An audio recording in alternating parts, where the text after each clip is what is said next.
Irmãos queridos, vamos abrir a palavra de Deus no Evangelho de Cristo, conforme o relato de Lucas. Lucas capítulo 24. E nós faremos a leitura dos versos 13 ao verso 35.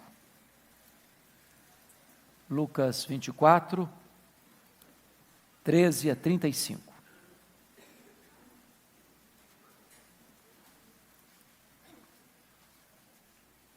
Os discípulos no caminho de Emaús. Naquele mesmo dia, dois deles estavam de caminho para uma aldeia chamada Emaús, distante de Jerusalém 60 estádios. E iam conversando a respeito de todas as coisas sucedidas. Aconteceu que, enquanto conversavam e discutiam, o próprio Jesus se aproximou e ia com eles. Os seus olhos, porém, estavam como que impedidos de o reconhecer. Então, lhes perguntou Jesus: que é isso que vos preocupa e de que ides tratando à medida que caminhais? E eles pararam entristecidos. Um, porém, chamado Cleopas, respondeu dizendo: és o único, porventura, que, tendo estado em Jerusalém, ignoras as ocorrências destes últimos dias? Ele lhes perguntou: quais? E explicaram: o que aconteceu a Jesus o Nazareno, que era varão profeta, poderoso em obras e palavras, diante de Deus e de todo o povo. E como os principais sacerdotes e as nossas autoridades o entregaram para ser condenado à morte e o crucificaram. Ora, nós esperávamos que fosse ele quem havia de redimir a Israel. Mas depois de tudo isso, e já é este o terceiro dia, desde que tais coisas sucederam. É verdade também que algumas mulheres das que conosco estavam, nos surpreenderam, tendo ido de madrugada ao túmulo. E não achando o corpo de Jesus, voltaram dizendo terem tido uma visão de anjos, os quais afirmam que ele vive. De fato, alguns dos nossos foram ao sepulcro e verificaram a exatidão do que disseram as mulheres, mas não o viram. Então lhes disse Jesus: ó nécios e tardos de coração, para crer tudo o que os profetas disseram. Porventura não convinha que o Cristo padecesse e entrasse na sua glória? E começando por Moisés, discorrendo por todos os profetas, expunha-lhes o que a seu respeito constava em todas as Escrituras. Quando se aproximavam da aldeia para onde iam, fez ele menção de passar adiante. Mas eles o constrangeram, dizendo: fica conosco, porque é tarde, o dia já declina. E entrou para ficar com eles. E aconteceu que, quando estavam à mesa, tomando ele o pão, abençoou-o, e tendo-o partido lhes deu. Então se lhes abriram os olhos e o reconheceram, mas ele desapareceu da presença deles. E disseram um ao outro: porventura não nos ardia o coração quando ele pelo caminho nos falava, quando nos expunha as Escrituras? E na mesma hora, levantando-se, voltaram para Jerusalém, onde acharam reunidos os 11 e os outros com eles, os quais diziam: o Senhor ressuscitou e já apareceu a Simão.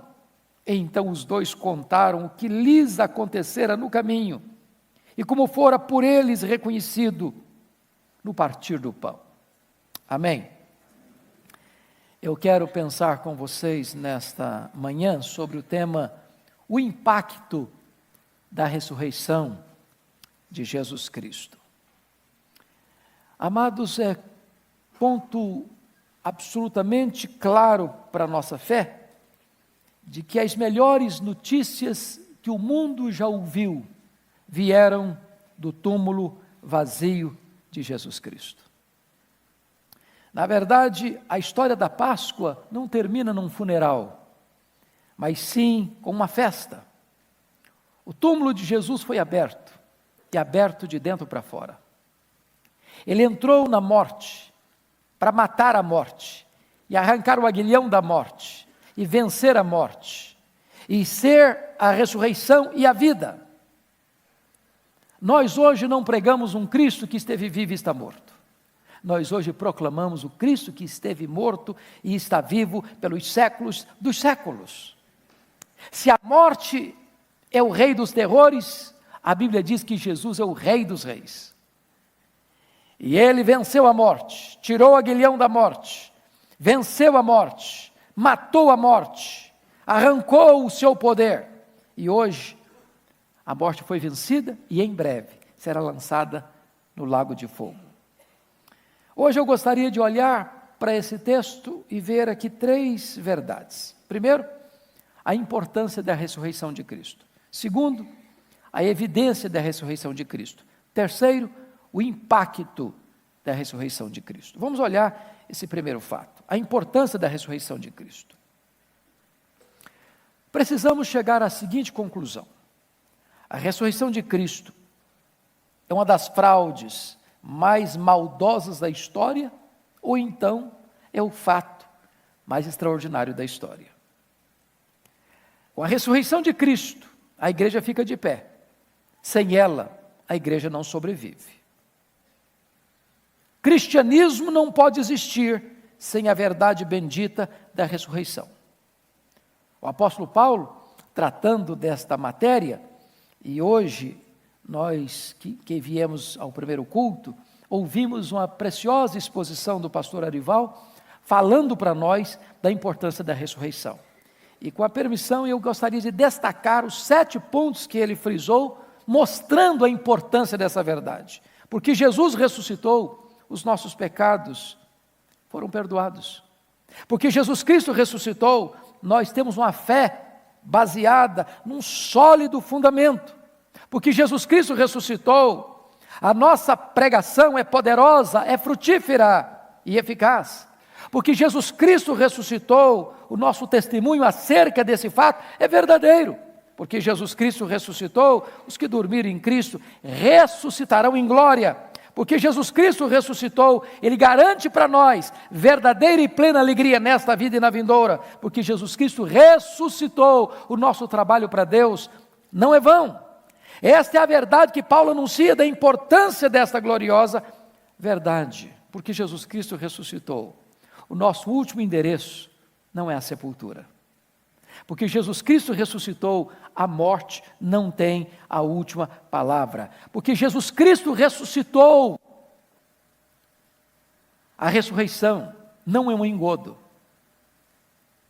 A morte não prevalece. E o túmulo vazio é o berço da igreja. Porque Ele ressuscitou, os mártires não morreram em vão. Porque Ele ressuscitou, os missionários não atravessaram fronteiras em vão. Porque Ele ressuscitou, nós temos uma verdade sólida debaixo dos nossos pés e uma viva esperança no nosso coração. Então, amados, prestem bem atenção. A ressurreição é da mais alta importância para a nossa fé. Notem vocês que nós poderíamos olhar para todo canto e ver que as grandes religiões que ainda existem no mundo não têm essa esperança. Não tem. Não tem vitória sobre a morte. Nós estamos fundamentados numa esperança viva. Nós não adoramos um Cristo que está preso no crucifixo. Nós não adoramos um Cristo que está preso no túmulo. Nós adoramos o Cristo que venceu a morte. Está vivo, é a ressurreição e a vida. Está no trono, governa os céus e a terra e voltará gloriosamente para buscar a sua igreja. Mas você pode perguntar, nós temos evidências de que Ele ressuscitou? E eu gostaria de então pensar com você alguns pontos. A ressurreição de Jesus é um fato histórico, incontroverso. Não um fato sem oposição. Porque notem vocês que lá mesmo no registro bíblico, algumas colocações foram feitas. Por exemplo, alguns críticos, alguns liberais, alguns que tentam desconstruir essa verdade máxima do cristianismo, começaram a escrever o seguinte: bom, Na verdade, nem morrer ele morreu. Ele desmaiou na cruz. E então, ao ser colocado num túmulo, que não era o túmulo como nós temos aqui, ou uma gaveta de pedra, ou cavado na terra e jogado terra em cima do caixão, porque também não se colocava um morto dentro de um caixão, era enrolado em lenços, em lençóis. Quando ele chegou naquele túmulo, que era bem espaçoso, e quem vai a Jerusalém pode entrar lá, e mais de uma pessoa, várias pessoas podem entrar lá, aí ele recobrou suas forças e saiu de lá. Ele nem morreu. Outros disseram, não, na verdade, sabe o que aconteceu? É que os discípulos roubaram o corpo dele. E aí espalharam a notícia que ele ressuscitou. Outros disseram, não. As mulheres, no primeiro dia da semana, foram no túmulo errado. Um túmulo que não tinha sido usado ainda. E aí soltaram essa notícia de que o túmulo está vazio e que ele ressuscitou. Outros dizem o seguinte, bom, ele não ressuscitou, porque na verdade, ninguém pode ressuscitar dentre os mortos. Não existe esse negócio de ressurreição. Portanto, como milagre não acontece, ele não ressuscitou. Porém, a ressurreição de Cristo é um fato incontroverso. Por quê? Por causa das suas várias aparições. Ele apareceu a Maria Madalena, ele apareceu às demais mulheres, ele apareceu a Pedro, ele apareceu aos 2 discípulos do caminho de Emaús, ele apareceu aos apóstolos quando Tomé não estava presente, ele apareceu de novo aos apóstolos quando Tomé estava presente, ele apareceu aos 7 apóstolos lá no mar da Galileia, ele apareceu a mais de 500 irmãos uma só vez, apareceu a Tiago, apareceu a Paulo, apareceu a Estevão, apareceu a João na ilha de Pátimos. São muitas as suas aparições. Agora, preste bem atenção, no dia do Pentecostes, quando o Espírito Santo foi derramado, diz a Bíblia que as multidões se ajuntaram, e Pedro se levantou para pregar, e a mensagem de Pedro foi a ressurreição de Cristo, e Pedro declarou com todas as ênfases, aquele que vocês mataram com mãos de iníquos, Deus o ressuscitou dentre os mortos e o fez Senhor e Cristo. Se Cristo não tivesse ressuscitado, bastaria as autoridades romanas, espera um pouquinho, e lá no túmulo dele, que não era desenterrado, era só abrir a porta, pegar o corpo dele, fazer uma passeata com o corpo dele morto pelas ruas de Jerusalém, e o cristianismo estaria terminado no seu berço, coberto de ridículo. Por que não fizeram? Por que não trouxeram o corpo dele para desacreditar a pregação de Pedro? Por uma coisa óbvia, é porque de fato ele tinha vencido a morte, quebrado a espinha dorsal da morte, matado a morte com a sua morte ao ressuscitar dentre os mortos. Mas, amados irmãos, a ressurreição de Cristo, mais do que um fato histórico incontroverso, é um fato psicológico, de realidades incontestáveis. Pensem comigo naqueles discípulos cobertos de medo, trancados com medo dos judeus, acovardados, intimidados, acuados. Agora eles são testemunhas da ressurreição. Pedro, João vão ao sepulcro, entram lá, veem os lençóis, o corpo não está lá, depois ele aparece para eles. Esses homens não têm mais medo, esses homens não se acovardam mais, esses homens não se intimidam mais, eles enfrentam as autoridades, eles enfrentam os açoites, eles enfrentam as prisões, eles enfrentam o martírio. Os cristãos todos pregam essa mensagem com vívida coragem e gloriosa esperança, uma mudança profunda na mente deles, nas emoções deles, nas reações deles. Eles não temem mais nada, porque estão ancorados numa verdade que é o alicerce do cristianismo, a ressurreição de Jesus Cristo. Mas essa verdade, além de ser um fato histórico incontroverso e também um fato psicológico inegável, é também um fato sociológico eloquente. Porque notem vocês que a igreja cristã foi estabelecida sobre esta rocha de uma verdade incontestável. Pessoas de todas as tribos, de todas as raças, de todos os povos, de todas as etnias, foram chamadas pelo Evangelho, foram agregadas à igreja, crendo no Salvador, crendo em Cristo Jesus, formando um grande corpo, o corpo de Cristo. E não importa de que nacionalidade, não importa de que língua, não importa de que etnia, não importa de que condição social, não importa da cor da pele, não importa quem é, de onde vem, para onde vai, todos aqueles que creem no Senhor Jesus fazem parte de uma única família, de um único rebanho, de um único povo, de um único corpo, o corpo de Cristo Jesus. A igreja é esta realidade sociológica bendita, e o túmulo vazio de Cristo é o berço desta igreja.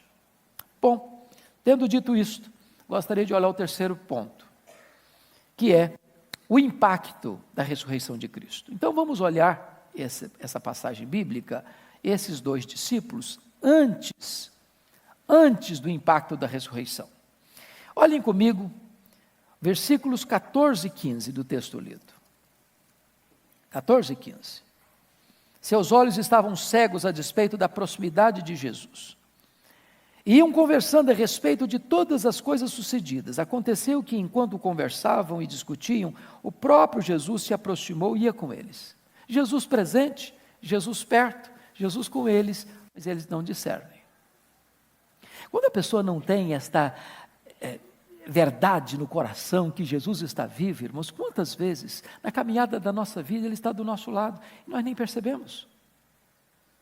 Nós conversamos cobertos de pessimismo, de tristeza, de dor, de desânimo, de descrença. Ele está do nosso lado, mas os nossos olhos estão como que fechados, nosso coração está como que trancado, e nós não desfrutamos da bênção da comunhão com Ele. Segundo, confira comigo, versículo de número 25. Seus olhos estavam tapados a despeito do relato das Escrituras. Então lhes disse Jesus: ó nécios e tardos de coração para crer tudo o que os profetas disseram. Notem vocês que a ressurreição de Cristo não era uma surpresa, se eles pudessem ter lido corretamente o Velho Testamento. Todos os profetas, todos apontaram para esta verdade. Toda a Escritura, porque versículo 27 diz, começando por Moisés, discorrendo por quantos profetas? Por todos os profetas, expunha-lhes o que a seu respeito constava em todas as Escrituras. Então aqueles que olhavam para as Escrituras, para as promessas de Deus, para as profecias, sabiam, à luz dessa Escritura veterotestamentária, que o Cristo de Deus haveria de padecer nas mãos dos pecadores, mas que as mãos dos pecadores não haveria de prevalecer sobre ele. Ele venceria a morte, ele mataria a morte, ele triunfaria sobre a morte não podia detê-lo. As Escrituras estavam todas elas provando esta realidade inegável. Agora, preste bem atenção com isso. Toda vez, meu irmão, minha irmã, que você caminha pela vida sem a luz da Escritura, sem o entendimento das Escrituras, você vai caminhar cabisbaixo, você vai caminhar triste, você vai caminhar para o ocaso, você vai caminhar sem esperança, você vai caminhar desiludido, você vai caminhar completamente desassistido de alegria, como aqueles dois caminhantes de Emaús. Terceiro lugar, veja comigo os versos 22 a 24. Seus olhos estavam fechados a despeito do testemunho dos irmãos. É verdade que também algumas mulheres das que conosco estavam nos surpreenderam, tendo ido de madrugada ao túmulo. E não achando o corpo de Jesus, voltaram dizendo terem tido uma visão de anjos, os quais afirmam que ele vive.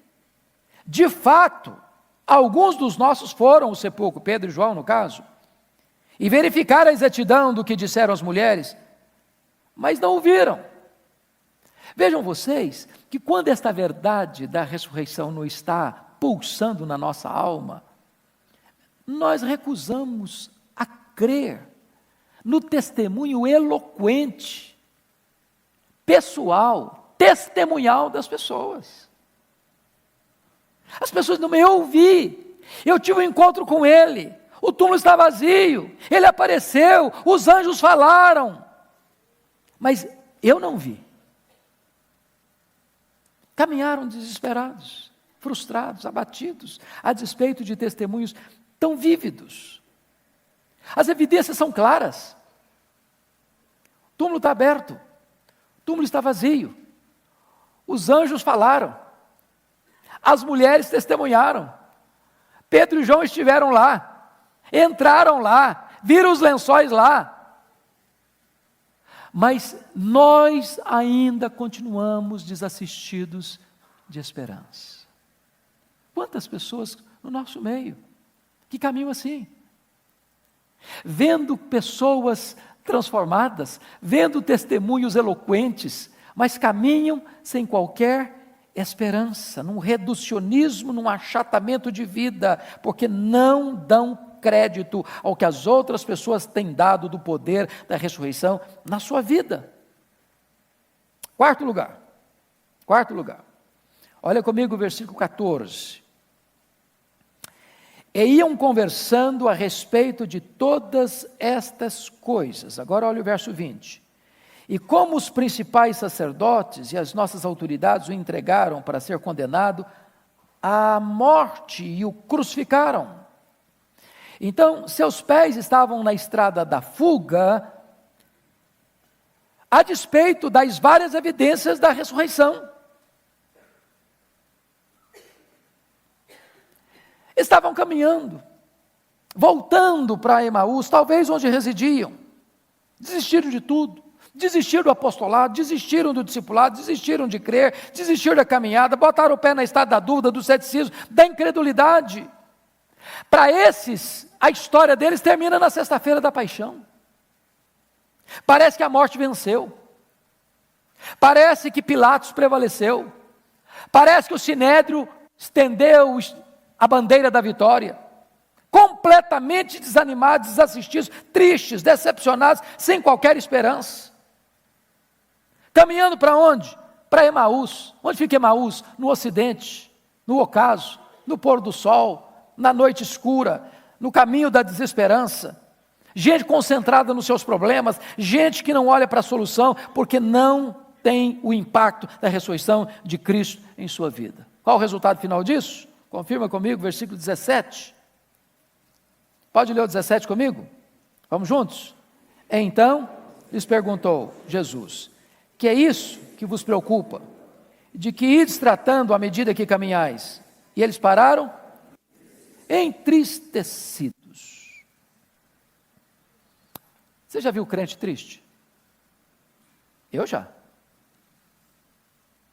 Você já olhou para crente que parece que ele está na sexta-feira da paixão? Está na cara dele, sexta-feira. Não tem alegria, irmãos. Cara comprida, parece que chupou limão, comeu jiló. Não tem um sorriso, não tem um brilho nos olhos, não tem uma bandeira desfraldada de alegria no coração, não tem uma esperança viva, caminha sem entusiasmo, caminha completamente debaixo de uma camisa de força do pessimismo, da derrota, do fracasso, tristeza, uma via sacra de lamento, de dor. Por quê? Porque não tomam posse desta gloriosa verdade de que Jesus está vivo, Ele venceu a morte, Ele ressuscitou, Ele é a ressurreição e a vida, e nós caminhamos para esta gloriosa esperança. O que eles estão preocupados? O que está escrito nos versos 19 e 20, confira comigo aí.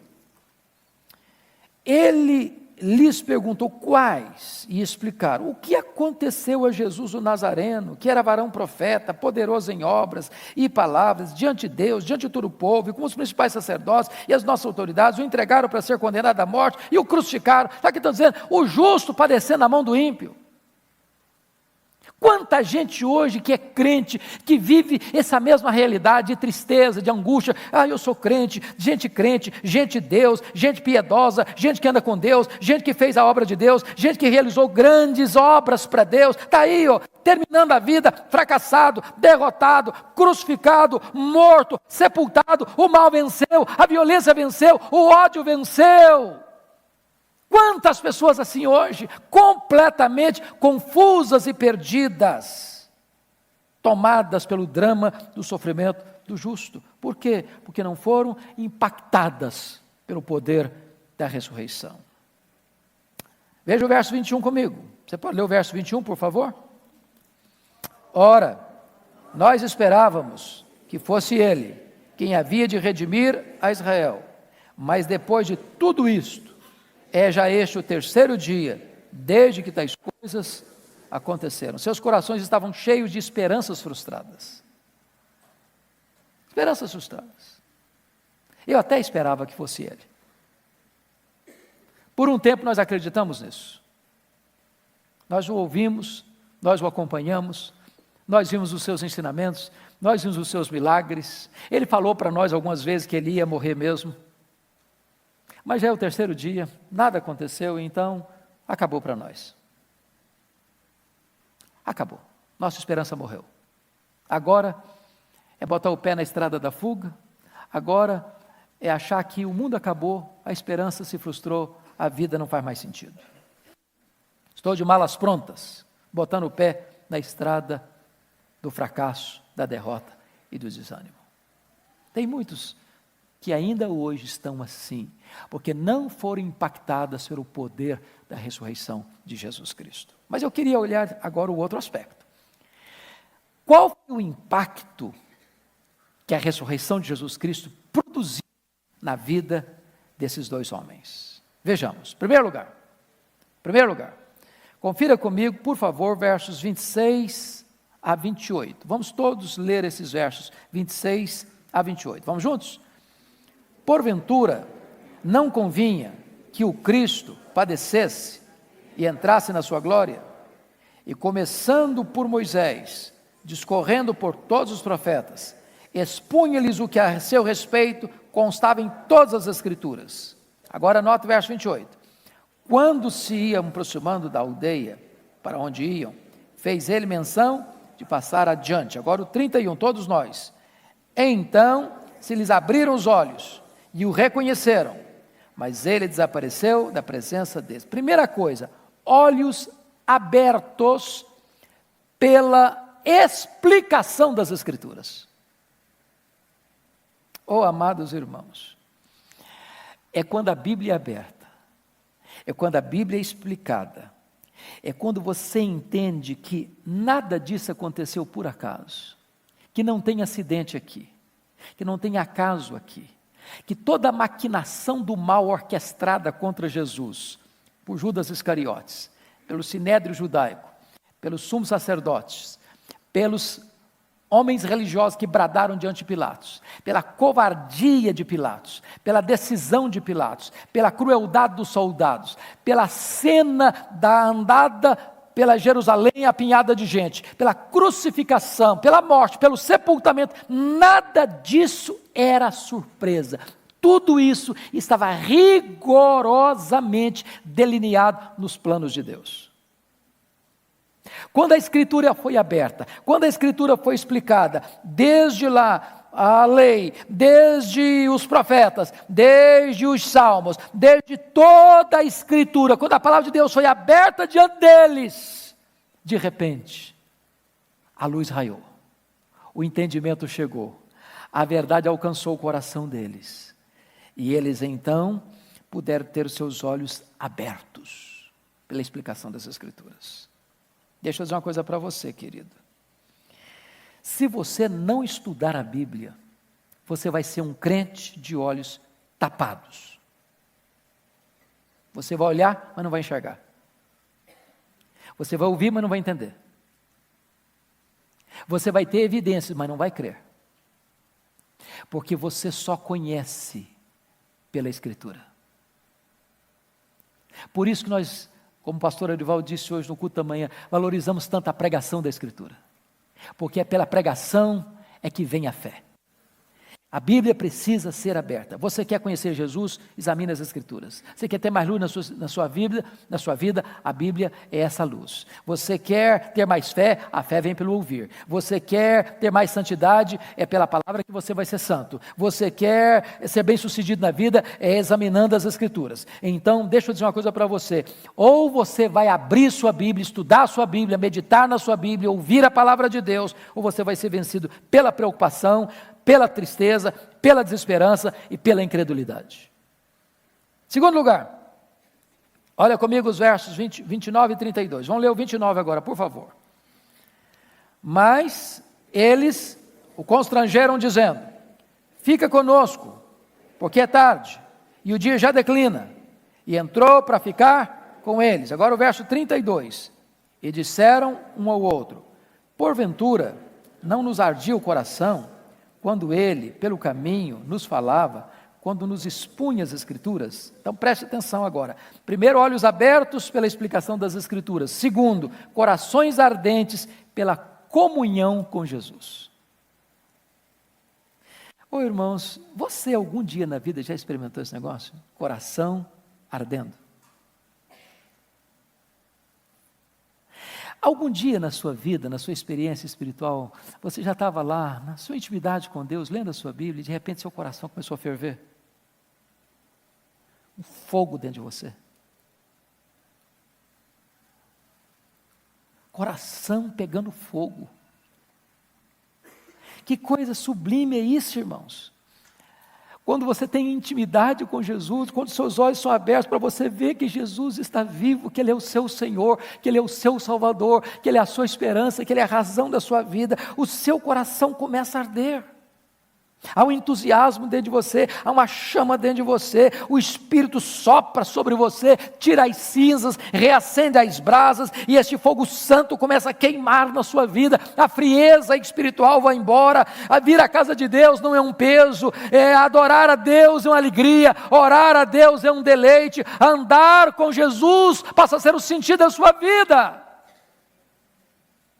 Quantas pessoas, irmãos, que dizem como profeta, lá na época do profeta Malaquias, e a igreja é um peso, o culto, ai meu Deus, que canseira, louvar a Deus é um sacrifício, e orar a Deus parece que não faz sentido, você começa a ler a Bíblia, dá sono, você vai para a igreja e você escuta, mas aquilo não toca você, e você volta do mesmo jeito. Você precisa pedir a Deus, que Ele aqueça o seu coração, que a verdade da ressurreição inflame a sua alma, para que você experimente o gozo da intimidade com o Senhor Jesus Cristo. Terceira coisa, confira comigo, por favor, versos 33 a 35. Vamos juntos? E, na mesma hora, levantando-se, voltaram para Jerusalém, onde acharam reunidos 11, e outros com eles, os quais diziam: o Senhor ressuscitou e já apareceu a Simão. Então os dois contaram o que lhes acontecera no caminho, e como fora por eles reconhecido no partir do pão. Então preste bem atenção. Em primeiro lugar, nós estamos falando de olhos abertos pela explicação das Escrituras. Segundo, corações ardentes pela comunhão com Jesus. Mas terceiro, pés velozes para proclamar a ressurreição de Jesus Cristo. Sabe o que eu acho maravilhoso? Eles estão indo para Emaús, o dia está assim terminando, é o ocaso, está entardecendo, a noite está chegando. E eles disseram assim para Jesus, eles não sabiam que era Jesus: fica conosco, já é tarde. Eles não estão fazendo um convite para Jesus, não estão fazendo um convite para o estranho. Está na hora de dormir, está na hora de descansar, a caminhada foi longa. Estamos exaustos, fim de linha. Mas no momento em que os olhos abriram e o coração aqueceu, eles agora não pensam se é tarde, se é noite, se é perigoso, se tem hora, se precisa descansar. Imediatamente eles retornam para Jerusalém. Oh, amados, que coisa linda isso! Quando você tem um encontro com o Cristo vivo, não tem cedo, não tem tarde, não tem dia, não tem noite, não tem lugar perigoso. Você quer ir, você tem pressa para ir, você tem uma mensagem para entregar. Ele ressuscitou, Ele está vivo, Ele é a razão da nossa vida, Ele não nos frustrou não, o que Ele prometeu Ele cumpriu, Ele venceu a morte, Ele é a razão da nossa vida. Então é hora de você parar para perguntar: até que ponto a ressurreição produziu impacto na sua vida? Seus olhos já foram abertos? Seu coração já está pegando fogo? Seus pés já são ágeis e velozes para levar essa mensagem? Essa é uma pergunta que você e eu precisamos fazer. Então, eu termino aqui. Olhos abertos,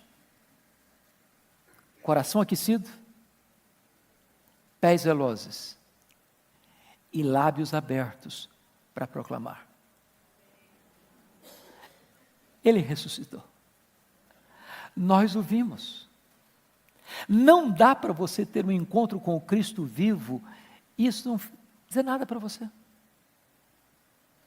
Você não contar isso para os outros. Irmãos, nós vivemos num mundo marcado de desespero e desesperança. As pessoas estão desesperadas e sem esperança. E você encontrou a mensagem da esperança, a mensagem da vida, a mensagem da salvação. O que é que você vai fazer com essa mensagem? Leve essa mensagem.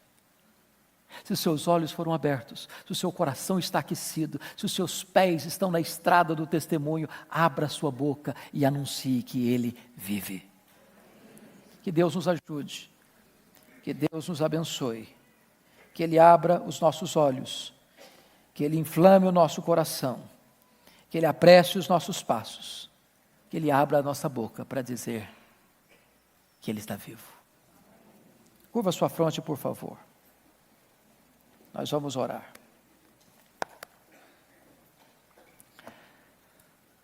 Senhor, glória ao Teu nome, porque Jesus ressuscitou. Isso não é um mito. Isso não é uma lenda.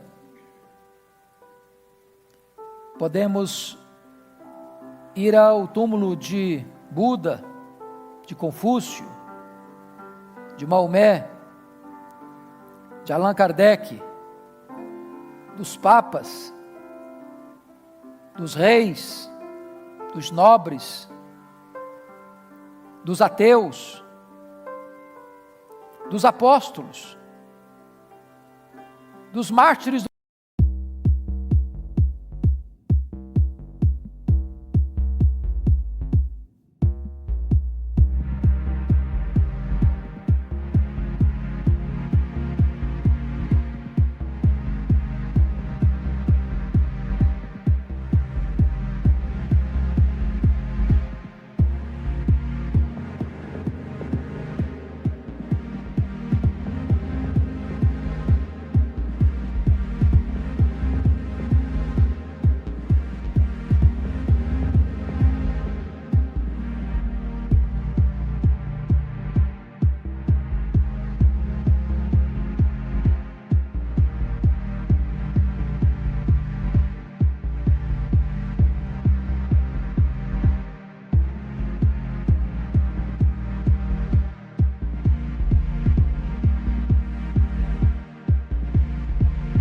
Cristianismo, dos reformadores, dos avivalistas, e esses túmulos estão fechados, mas o túmulo de Jesus está aberto. Ele venceu a morte, Ele é a ressurreição e a vida, Ele é a nossa esperança. Bendito é o Teu nome, porque não estamos aqui fundamentados numa coisa que foi inventada por homens, mas uma realidade produzida por Deus. Ah, Senhor, que significado bendito tem esta ressurreição, a esperança para nós. A morte não tem a última palavra, a sepultura não é o nosso último endereço, nós não caminhamos para um ocaso. Agora faz sentido viver, faz sentido morrer, porque morrer para nós é lucro. Glória ao Teu nome, porque temos uma viva e gloriosa esperança. Ah, Senhor, o que nós te pedimos nesta manhã é que Tu impactes o nosso coração com esta mensagem, como aconteceu com aquele...